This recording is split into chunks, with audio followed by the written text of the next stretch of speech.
بسم اللہ الرحمن الرحیم۔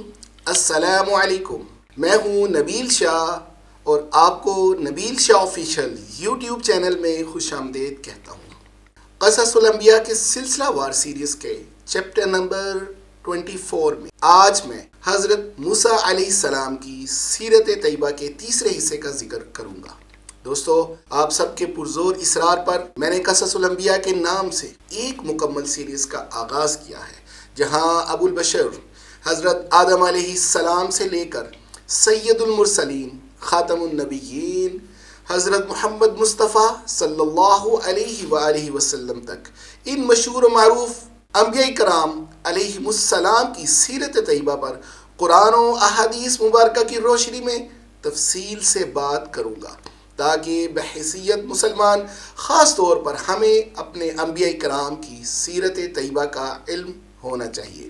یہ ایک ایسا سلسلہ میں شروع کرنے جا رہا ہوں جو تاریخی حقائق کے مطابق انتہائی دلچسپ انداز میں پیش کیا جائے گا، تاکہ آپ اپنی زندگی ان انبیاء کرام کی سیرت و تعلیمات کے مطابق گزار کر اپنی آخرت سنوار سکیں۔ دوستو، اس ولاگ کے پہلے اور دوسرے حصے میں نے حضرت موسیٰ علیہ السلام کی سیرت طیبہ کا ذکر کیا تھا۔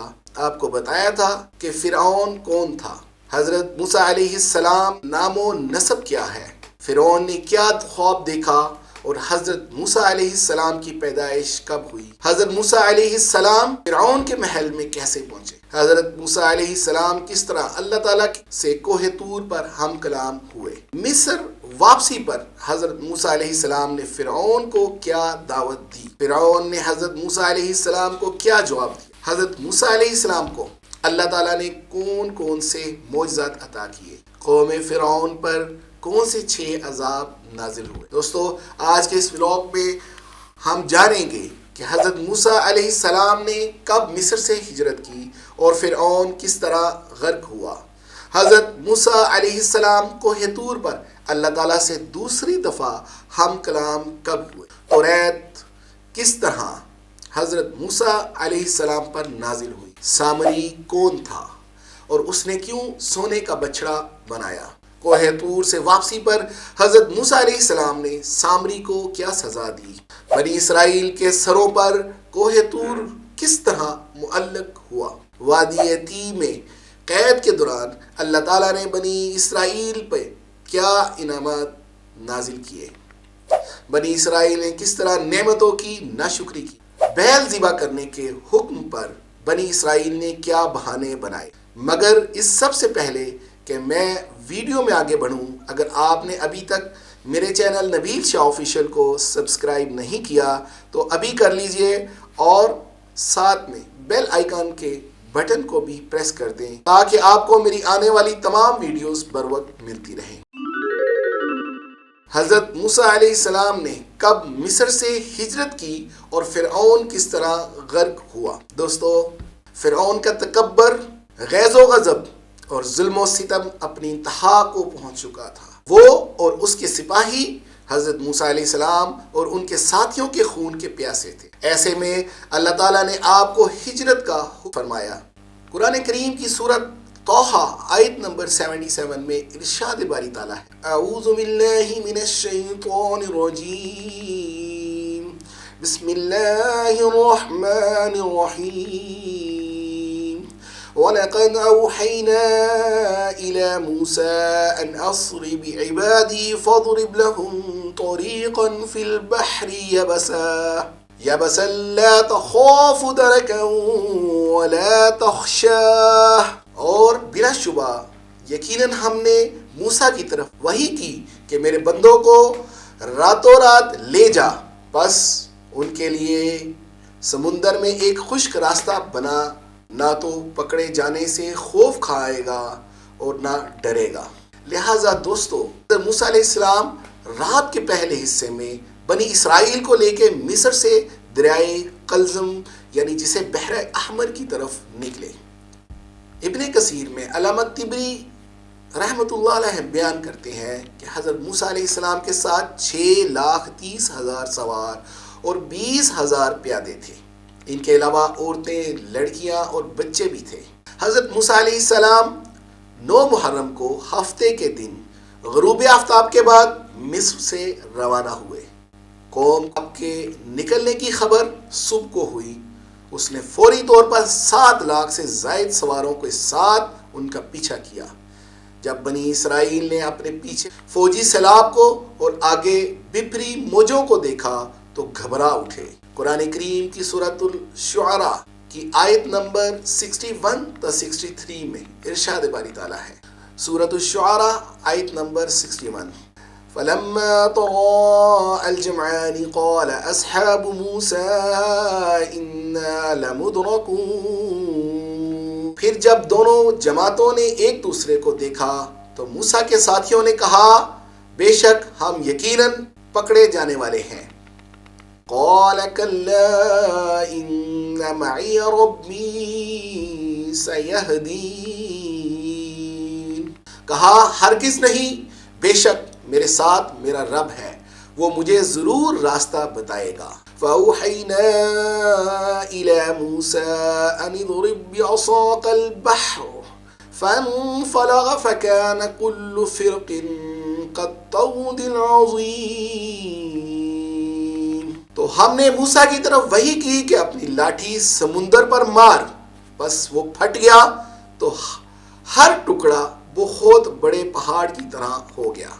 دوستو، پھر حضرت موسیٰ علیہ السلام نے دریا پر لاٹھی ماری تو اس میں 12 خشک راستے نکل آئے اور بنی اسرائیل کے 12 قبیلے ان میں سے گزر گئے۔ لشکر فرعون یہ حیرت ناک منظر دیکھ کر سہم گیا۔ فرعون بھی قدرت کے اس کرشمے کو دیکھ کر مرعوب ہو چکا تھا اور اپنی فرعونیت سوار کرتے ہوئے کہنے لگا تم لوگ فکر نہ کرو، یہ سب کرشمہ میری ہیبت کا ہے جس سے دریا کی روانی رک کر راستہ بن گئے ہیں تاکہ میں اپنے بگوڑوں کو پکڑ کر سزا دے سکوں۔ یہ کہہ کر وہ آگے بڑھا اور اپنا گھوڑا دریا میں ڈال دیا، لشکر کو پیچھے آنے کا حکم دیا۔ جب فرعون اس کا لشکر دریائی راستوں کے اندر سما گیا تو اللہ تعالیٰ نے دریا کو روانی کا حکم دیا اور دریا کے سب حصے آپس میں مل گئے۔ فرعون جب ڈوبنے لگا تو پکار اٹھا کہ میں اللہ وحدہ لا شریک پر ایمان لاتا ہوں۔ پھر دوستو، جب فرعون غرق ہو گیا تو اس کی موت کا بہت سے لوگوں کو یقین نہیں آتا تھا، تو اللہ تعالیٰ کے حکم سے پانی نے اس کی لاش کو باہر خشکی پر پھینک دیا، جس کا سب نے مشاہدہ کیا۔ قرآن کریم کی سورہ یونس آیت نمبر 92 میں ارشاد باری تعالیٰ ہے فَالْيَوْمَ نُنَجِّيكَ بِبَدَنِكَ لِتَكُونَ لِمَنْ خَلْفَكَ آيَةً وَإِنَّ كَثِيرًا مِّنَ النَّاسِ عَنْ آيَاتِنَا لَغَافِلُونَ۔ بس آج ہم تجھے تیرے خالی بدن کے ساتھ بچا لیں گے تاکہ تو ان کے لیے عظیم نشانی بنے جو تیرے بعد ہوں، اور بے شک بہت سے لوگ ہماری نشانیوں سے یقیناً غافل ہیں۔ دوستو، آج بھی فرعون منفتح ثانی کی لاش عبرت کا نشان بنی مصر کے عجائب خانوں میں محفوظ ہے۔ روایت میں ہے کہ فرعون اور اس کے لشکر کی ہلاکت یوم عاشور کو ہوئی۔ امام بخاری نے اپنی کتاب میں ایک حدیث نوٹ کی ہے، حضرت ابن عباس رضی اللہ تعالیٰ عنہ سے مروی ہے کہ رسول اللہ صلی اللہ علیہ وسلم مدینہ منورہ تشریف لائے تو یہود عاشوراء 10 محرم کا رکھے ہوئے تھے، تو حضور نے دریافت کیا کہ یہ کون سا روزہ ہے جو تم رکھتے ہو؟ انہوں نے کہا یہ وہ دن ہے جب موسیٰ علیہ السلام کو فرعون پر غلبہ حاصل ہوا تھا۔ تو نبی کریم صلی اللہ علیہ وآلہ وسلم نے اپنے اصحاب سے فرمایا تم موسیٰ کے زیادہ حقدار ہو، لہٰذا تم بھی روزہ رکھو۔ حضرت موسیٰ علیہ السلام کوہ طور پر اللہ تعالیٰ سے دوسری دفعہ ہم کلام کب ہوئے؟ دوستو، حضرت موسیٰ علیہ السلام فرعون کے غرق ہونے کے بعد بنی اسرائیل کے ساتھ بحر احمر پار کر کے وادی سینا کی جانب چلے گئے۔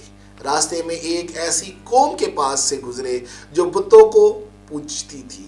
بنی اسرائیل نے جب یہ دیکھا تو کہنے لگے اے موسیٰ علیہ السلام، جیسا ان لوگوں کے معبود ہیں ہمارے لیے بھی ایسا ہی ایک معبود بنا دو۔ موسیٰ علیہ السلام نے کہا تم بڑے ہی جاہل ہو، یہ لوگ جس کام میں لگے ہوئے ہیں وہ تباہ کیا جائے گا اور ان کا یہ کام محض بے بنیاد ہے۔ فرمایا کیا اللہ تعالیٰ کے سوا تمہارے لیے کوئی اور معبود تلاش کروں حالانکہ اس نے تم کو تمام جہان والوں پر فوقیت دی ہے۔ پھر حضرت موسیٰ علیہ السلام اپنی قوم کو لے کر آگے بڑھے۔ توریت کس طرح حضرت موسیٰ علیہ السلام پر نازل ہوئی؟ دوستو، اللہ تعالیٰ نے بنی اسرائیل کو ہدایت اور رہنمائی کے لیے حضرت موسیٰ علیہ السلام کو آسمانی کتاب دینے کا فیصلہ کیا۔ چنانچہ اللہ عز و جل نے آپ کو 30 راتوں کے لیے کوہ طور پر بلایا، مزید 10 راتوں کا اضافہ کر کے اسے 40 راتیں کر دیا۔ حضرت موسیٰ علیہ السلام نے کوہ طور پر جانے سے قبل اپنے بھائی حضرت ہارون علیہ السلام کو اپنا جانشین مقرر کیا۔ حضرت ہارون علیہ السلام بڑے بھائی بھی تھے اور نبی بھی۔ حضرت موسیٰ وقت مقرر پر کوہ طور پر پہنچے اور پروردگار سے ہم کلام ہوئے۔ قرآن پاک سورۃ الاعراف کی آیت نمبر 142 سے 145 میں اس طرح ارشاد فرمایا ہے۔ سورۃ الاعراف آیت نمبر 140 وَوَاعَدْنَا مُوسَى 30 لَيْلَةً وَأَتْمَمْنَاهَا بِعَشْرٍ فَتَمَّ ميقات ربه 40 ليلة وقال موسى لأخيه هارون اخلفني في قومي وأصلح ولا تتبع سبيل المفسدين۔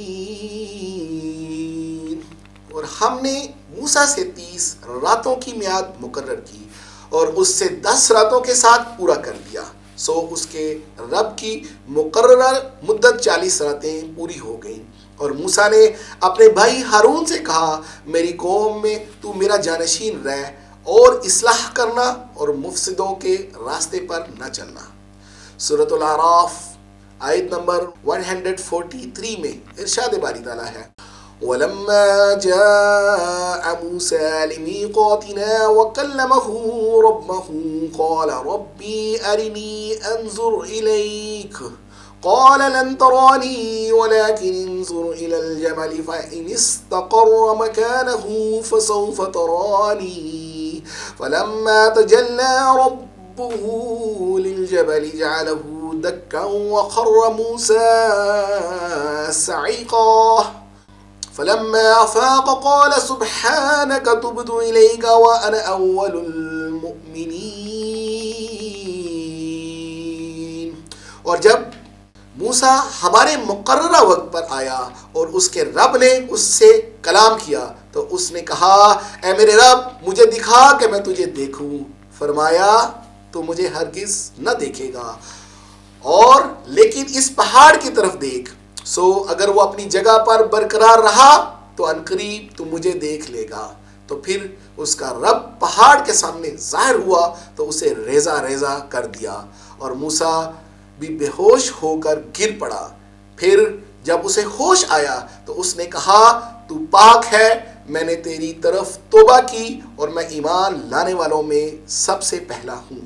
سورۃ الاعراف آیت نمبر 144 ارشاد باری تعالیٰ ہے قال یا موسیٰ انی اصطفیتک علی الناس برسالتی وبکلامی فخذ ما آتيتك وكن من الشاکرین۔ فرمایا اے موسیٰ بے شک میں نے تجھے اپنے پیغامات اور اپنے کلام کے ساتھ لوگوں پر چن لیا ہے، بس لے لے جو کچھ میں نے تجھے دیا ہے اور شکر کرنے والوں میں سے ہو جا۔ سورۃ الاعراف آیت نمبر 145 میں ارشاد باری تعالیٰ ہے وَكَتَبْنَا لَهُ فِي الْأَلْوَاحِ مِنْ كُلِّ شَيْءٍ وَمَوْعِظَةً وَتَفْصِيلًا لِكُلِّ شَيْءٍ فَخُذْهَا بِقُوَّةٍ وَأْمُرْ قَوْمَكَ يَأْخُذُوا بِأَحْسَنِهَا سَأُرِيكُمْ دَارَ الْفَاسِقِينَ۔ ہم نے اس کے لیے تختیوں پہ ہر چیز کے بارے میں نصیحت اور ہر چیز کی تفصیل لکھ دی، سو انہیں قوت کے ساتھ پکڑ اور اپنی قوم کو حکم دے کہ بہترین باتوں کو پکڑے رکھیں، عنقریب میں تمہیں نافرمانوں کا گھر دکھاؤں گا۔ دوستو، یہ حضرت موسیٰ علیہ السلام کا اللہ عز و جل سے ہم کلامی کا دوسرا واقعہ تھا۔ سامری کون تھا اور اس نے کیوں سونے کا بچڑا بنایا؟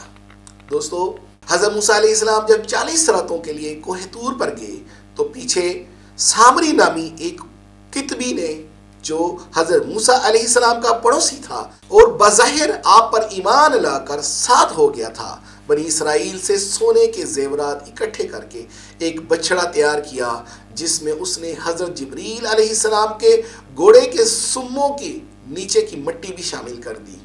ابن کثیر میں ہے کہ یہ مٹی اس نے چپکے سے اس وقت لے لی تھی جب حضرت جبرائیل علیہ السلام ان لوگوں کو دریا پار کروا رہے تھے۔ یہ بچڑا جب تیار ہو گیا تو یہ کچھ بیل کی آواز نکالتا تھا، یعنی جب اس میں ہوا داخل ہو جاتی تو اس میں سے گائے یا بیل کی آواز نکل۔ اس آواز سے سامری نے بنی اسرائیل کو گمراہ کیا اور بولا یہی تمہارا اصل معبود ہے۔ قرآن پاک کی سورۃ طٰہٰ آیت نمبر 88 میں اس واقعہ کو یوں بیان کیا گیا ہے، فَأَخْرَجَ لَهُمْ عِجْلًا جَسَدًا لَهُ خَوَارٌ فَقَالُوا هَذَا إِلَٰهُكُمْ وَإِلَٰهُ مُوسَىٰ فَنَسِيَ۔ بس اس نے ان کے لیے ایک بچڑا نکالا جو محض جسم تھا، اس کے لیے گائے کی آواز تھی، تو انہوں نے کہا یہی تمہارا معبود اور موسیٰ کا معبود ہے، سو وہ بھول گیا۔ کوہ طور سے واپسی پر حضرت موسیٰ علیہ السلام نے سامری کو کیا سزا دی؟ دوستو، جب حضرت موسیٰ علیہ السلام توریت لے کر واپس تشریف لائے تو دیکھا کہ بنی اسرائیل سامری کے بچڑے کی پرستش کر رہے ہیں۔ آپ کو سخت ناگوار گزرا، غضبناک ہو کر اپنے بھائی حضرت ہارون علیہ السلام کے سر کے بال اور داڑھی پکڑ کر انہیں سخت سست کہا۔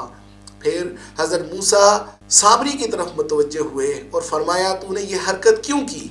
سورۃ طٰہٰ آیت نمبر 97 میں ارشاد باری تعالیٰ ہے، قال فاذهب فإن لك في الحياة أن تقول لا مساس وإن لك موعدا لن تخلفه وانظر إلى إلهك الذي ظلت عليه عاكفا لنحرقنه ثم لننسفنه في اليوم نسفا۔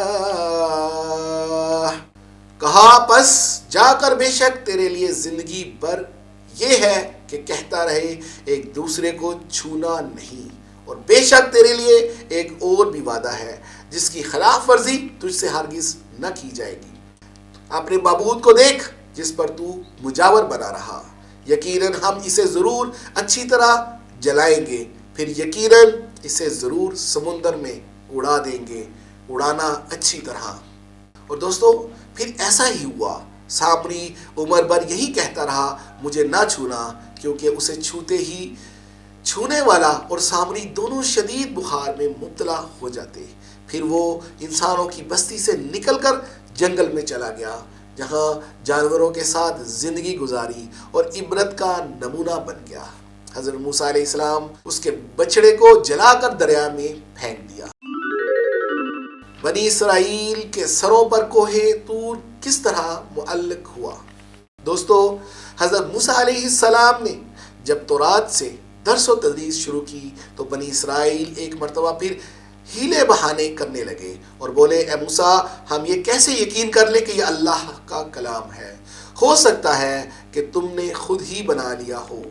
اس صورتحال پر حضرت موسیٰ علیہ السلام نے ایک بار پھر اللہ سے رجوع کیا۔ اللہ نے فرمایا اے موسیٰ، اس قوم کے منتخب افراد کو لے کر کوہ طور پر آ جا تاکہ ہم ان کو اپنا کلام سنا دیں اور انہیں یقین آ جائے۔ حضرت موسیٰ علیہ السلام ان میں سے 70 افراد چنے اور انہیں کوہ طور پر لے گئے، اور جب اپنے کانوں سے اللہ کا کلام سن لیا تو بولے جب تک ہم اللہ کو خود سے نہ دیکھ لیں کیسے یقین کر لیں۔ ان کی اس ہٹ درمی اور سرکشی پر کوہ طور لرز اٹھا اور اوپر سے شدید بجلی کھڑکی، جس کی دہشت سے یہ سب بظاہر مردہ ہو کر گر پڑے۔ حضرت موسیٰ علیہ السلام نے اللہ جلالہ سے دعا کی، جس پر اللہ تعالیٰ نے ان سب کو دوبارہ کھڑا کر دیا۔ پھر یہ سب گڑ گڑا کر توبہ استغفار کرنے لگے۔ اللہ تعالیٰ نے ان کی دعا قبول کر لی۔ یہ لوگ قوم کے پاس واپس آئے اور توحید اور حضرت موسیٰ علیہ السلام کی رسالت کی گواہی دی۔ اگر کچھ دن ہی گزرے تھے کہ حسب عادت پھر شرک میں مبتلا ہو گئے۔ اس مرتبہ اللہ تعالیٰ نے ان کے سروں پر کوہ طور کو معلق فرما دیا۔ قرآن پاک کی سورۃ البقرہ آیت 63 میں ارشاد فرمایا، وَإِذْ أَخَذْنَا مِيثَاقَكُمْ وَرَفَعْنَا فَوْقَكُمُ الطُّورَ خُذُوا مَا آتَيْنَاكُمْ بِقُوَّةٍ وَاذْكُرُوا مَا فِيهِ لَعَلَّكُمْ تَتَّقُونَ۔ اور جب ہم نے تمہارا پختہ عہد لیا اور تمہارے اوپر پہاڑ کو بلند کیا، پکڑو قوت کے ساتھ جو ہم نے تمہیں دیا ہے، اور جو اس میں ہے اسے یاد کرو تاکہ تم بچ جاؤ۔ بنی اسرائیل اپنے سروں پر کوہ طور کو دے کر بہت زیادہ خوف زدہ ہو گئے کہ کہیں اس بڑے پہاڑ کے نیچے دب کر ختم نہ ہو جائیں۔ چنانچہ وہ سجدے میں گر کر توبہ و استغفار کرنے لگے۔ پھر حضرت موسیٰ علیہ السلام کی درخواست پر اللہ تعالیٰ نے ایک بار پھر انہیں معاف کر دیا۔ وادی تیہ میں قید کے دوران اللہ تعالیٰ نے بنی اسرائیل پر کیا انعامات کیے؟ دوستو، اللہ رب العزت نے حضرت موسیٰ علیہ السلام کو ارض مقدسہ یعنی ملک شام جانے اور اپنے باپ دادا کی سرزمین کافروں سے چھڑوانے کا حکم دیا۔ حضرت موسیٰ علیہ السلام بنی اسرائیل کو لے کر وہاں پہنچ گئے۔ اس وقت وہاں پر قوم جبارین کا قبضہ تھا۔ یہ لوگ عجیب خوفناک شکل و صورت اور ہیبت ناک قد و قامت کے مالک تھے۔ ان کے ظلم و ستم اور قہر و جبر کی داستانیں عام تھی۔ بنی اسرائیل نے جب شہر سے باہر ان کے حالات سنے تو شہر میں داخل ہونے اور ان سے جہاد کرنے سے انکار کر دیا۔ سورۃ المائدہ آیت نمبر 24 میں ارشاد باری تعالیٰ ہے، قالوا یا موسیٰ انا لن ندخلها ابدا ما داموا فيها فاذهب انت وربك فقاتلا انا هاهنا قاعدون۔ انہوں نے کہا، اے موسیٰ، بے شک ہم ہرگز اس میں کبھی داخل نہ ہوں گے جب تک کہ وہ اس میں موجود ہے، سو تو اور تیرا رب جاؤ، بس دونوں لڑو، بے شک ہم یہی بیٹھنے والے ہیں۔ دوستو، حضرت موسیٰ علیہ السلام اپنی قوم کے تمام تر نافرمانیوں اور بے خودیوں کو اب تک بڑے صبر اور تحمل سے برداشت کرتے چلے آ رہے تھے، اور ان کے لیے دعا گو رہتے اور اللہ سے انہیں معافی دلوا دیتے، لیکن ان کے اس جواب پر بے حد غمگین اور رنجیدہ ہوئے۔ ان کے لیے بدعا فرماتے ہوئے انہیں فاسقین کے نام سے پکارا۔ اللہ جل شانہ نے اپنے رسول کی دعا قبول فرمائی اور انہیں مصر اور شام کے درمیان میدان تیہ میں ایک قید کر دیا، اور وہ 40 سال اس میدان میں بھٹکتے رہے۔ حضرت موسیٰ اور حضرت ہارون بھی ان کے ساتھ تھے، جو ان کی غلطیوں اور نافرمانیوں پر اللہ سے معافی طلب کرتے رہتے، جس کی برکت سے سزا کے دوران بھی اللہ تعالیٰ کی نعمتیں ان پر برستی رہیں۔ ابن کثیر میں ہے کہ جب انہوں نے حضرت موسیٰ علیہ السلام سے دھوپ کی شکایت کی تو آپ کی دعا سے ان کے سروں پر ابر کا سایہ کر دیا گیا۔ پھر بھوک کی شکایت کی تو حضرت موسیٰ علیہ السلام کی دعا سے اللہ تعالیٰ نے من و سلوہ نازل فرمایا۔ من ایک قسم کے دانے تھے جو زمین پر پھیلے ہوتے تھے۔ بنی اسرائیل انہیں پیس کر روٹی بنا لیتے، جبکہ سلوہ ایک قسم کے پرندے تھے جو دریا کی طرف سے آتے تھے۔ مدتوں یہ لوگ من و سلوہ کھاتے رہے۔ ان کے کپڑے میلے ہوتے اور نہ پھٹتے۔ جب ان کو پانی کی حاجت ہوتی تو بھی اللہ عطا کر دیا کرتا۔ اللہ تعالیٰ نے سورۃ البقرہ آیت نمبر 60 میں ان نعمتوں کا ذکر کچھ اس طرح فرمایا ہے۔ ارشاد باری تعالیٰ ہے، وَإِذِ اسْتَسْقَىٰ مُوسَىٰ لِقَوْمِهِ فَقُلْنَا اضْرِب بِّعَصَاكَ الْحَجَرَ فانفجرت منه 12 عينا قد علم كل أناس مشربهم کلوا واشربوا من رزق اللہ ولا تعثوا فی الارض مفسدین۔ اور جب موسیٰ نے اپنی قوم کے لیے پانی مانگا تو ہم نے کہا اپنی لاٹھی اس پتھر پر مار، تو اس سے 12 چشمے پھوٹ نکلے۔ بلا شبہ جب لوگوں نے اپنے پینے کی جگہ معلوم کر لی، کھاؤ اور پیو اللہ کے دیے ہوئے میں سے، اور زمین میں فساد کر ہوئے دنگا نہ مچاؤ۔ بنی اسرائیل نے کس طرح نعمتوں کی ناشکری کی؟ دوستو، بنی اسرائیل نے حسب عادت نعمت خداوندی کی ناشکری کرتے ہوئے ادنا چیزوں کی فرمائش کر دی۔ قرآن پاک کی سورۃ البقرہ آیت نمبر 61 میں ارشاد باری تعالیٰ وَإِذْ قُلْتُمْ يَا مُوسَى لَن نَّصْبِرَ عَلَىٰ طَعَامٍ وَاحِدٍ فَادْعُ لَنَا رَبَّكَ يُخْرِجْ لَنَا مِمَّا تُنبِتُ الْأَرْضُ مِن بَقْلِهَا وَقِثَّائِهَا وَفُومِهَا وَعَدَسِهَا وَبَصَلِهَا قَالَ أَتَسْتَبْدِلُونَ الَّذِي هُوَ أَدْنَىٰ بِالَّذِي هُوَ خَيْرٌ اهبطوا مصرا فإن لكم ما سألتم وضربت عليهم الذلة والمسكنة وباءوا بغضب من الله ذلك بأنهم كانوا يكفرون بآيات الله ويقتلون النبيين بغير الحق ذلك بما عصوا وكانوا يعتدون۔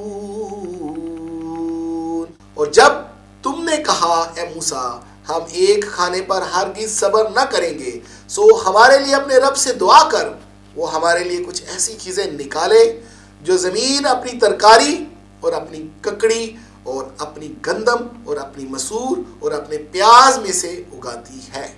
فرمایا کیا تم وہ چیزیں جو کم تر ہیں اس چیز کے بدلے مانگ رہے ہو جو بہتر ہے؟ کسی شہر میں جا اترو تو یقیناً تمہارے لیے وہ کچھ ہوگا جو تم نے مانگا، اور ان پر ذلت اور محتاجی مسلط کر دی گئی، اور وہ اللہ کی طرف سے بھاری غضب کے ساتھ لوٹے، یہ اس لیے کہ وہ اللہ کی آیات کے ساتھ کفر کرتے اور نبیوں کو حق کے بغیر قتل کرتے تھے، یہ اس لیے کہ انہوں نے نافرمانی کی اور وہ حد سے گزرتے تھے۔ دوستو، وادی تیہ میں بنی اسرائیل کے ساتھ اللہ کے 2 پیغمبر حضرت موسیٰ علیہ السلام، حضرت ہارون اور 2 نیک بندے یوشع بن نون اور حضرت کالب بن یوقنا بھی تھے، اور اللہ تعالیٰ کی توفیل بنی اسرائیل کو 40 سال قید اور سزا کے دوران بھی اپنی نعمتوں اور انعامات سے نوازتا رہا۔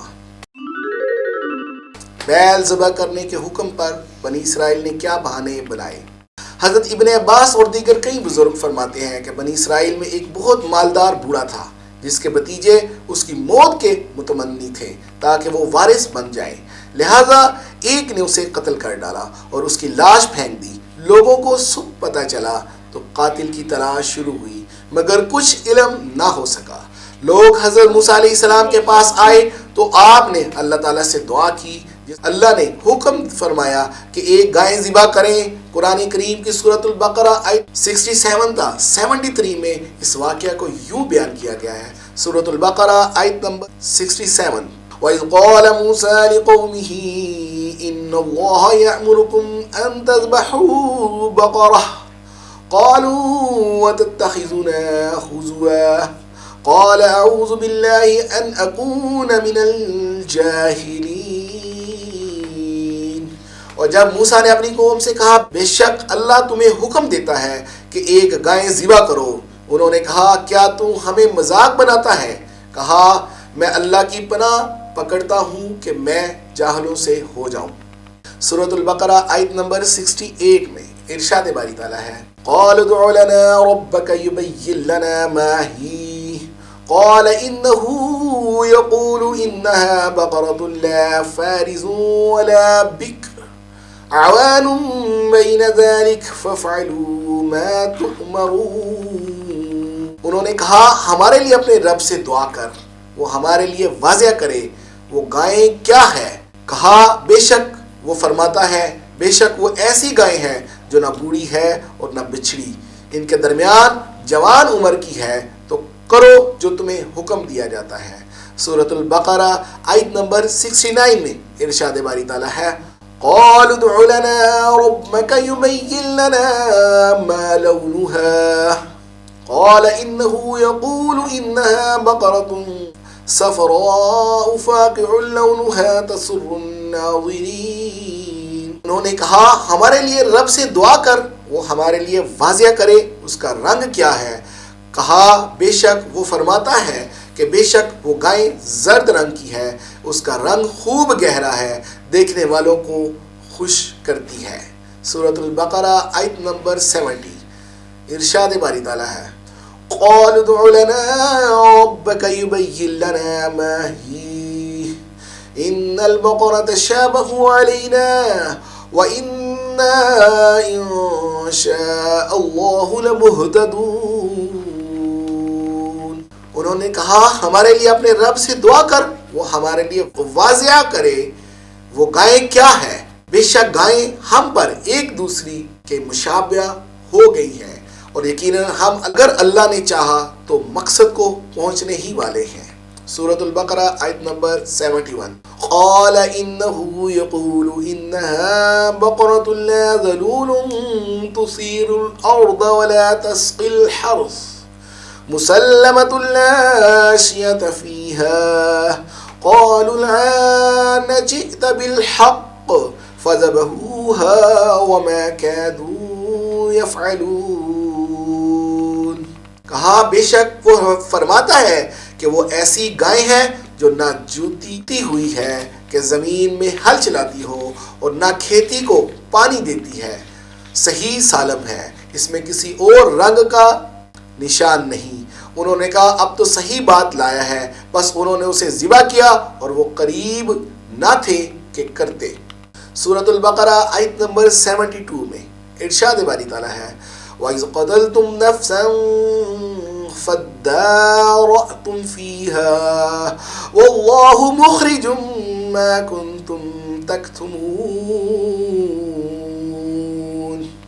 اور جب تم نے ایک شخص کو قتل کر دیا پھر تم نے اس کے بارے میں جھگڑا کیا، اور اللہ اس بات کو نکالنے والا تھا جو تم چھپا رہے تھے۔ سورۃ البقرہ آیت نمبر 73 میں ارشاد باری تعالیٰ ہے فَقُلْنَا اضْرِبُوا بِبَعْضِهَا كَذَلِكَ يُحْيِي اللَّهُ الْمَوْتَ وَيُرِيكُمْ آيَاتِهِ لَعَلَّكُمْ تَعْقِلُونَ۔ تو ہم نے کہا اس پر اس کا کوئی ٹکڑا مارو، اس طرح اللہ مردوں کو زندہ کرتا اور تمہیں اپنی نشانیاں دکھاتا ہے تاکہ تم سمجھو۔ دوستو اب کے لیے اتنا ہی۔ حضرت موسیٰ علیہ السلام کی باقی زندگی، حضرت موسیٰ علیہ السلام اور حضرت خضر کے قصے، حضرت موسیٰ قارون کے واقعے اور موسیٰ اور کی وفات کے بارے میں جاننے کے لیے ہماری اگلی ویڈیو دیکھنا مت بھولیے گا۔ مجھے آج کے ولاگ سے اجازت دیجیے۔ میرے چینل نبیل شاہ آفیشیل کو سبسکرائب، لائک اور شیئر کرنا مت بھولیے گا، اور کامنٹ باکس میں جا کر کامنٹس لازمی کر دیجیے گا۔ بہت جلد اپنے اگلے ولاگ میں آپ سے دوبارہ ملاقات ہوگی، تب تک کے لیے مجھے اجازت دیجیے۔ اپنا عزیز و اقارب اور گرد و نواح میں رہنے والے لوگوں کا خیال رکھیں۔ اللہ حافظ۔